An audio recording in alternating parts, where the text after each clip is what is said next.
Sveiki! Ar matote šią vietą, 3 korpuso 2 aukšte? Čia yra tik kelios gėlės, pora sofų ir didelė pelė.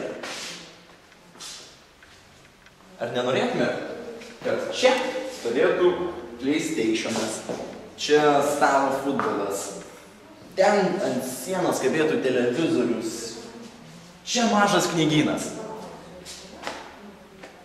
Šiuo metu bandoma paskleisti apklausą, kurioje bandoma sužinoti, ko studentai lounge zonoje norėtų. Ar daugiau kompiuterių, ar daugiau televizorių, knygynų, visko. Kuo greičiau apklausa bus užpildyta ir kuo daugiau studentų ją pildys, tuo greičiau bus galima pradėti projektą.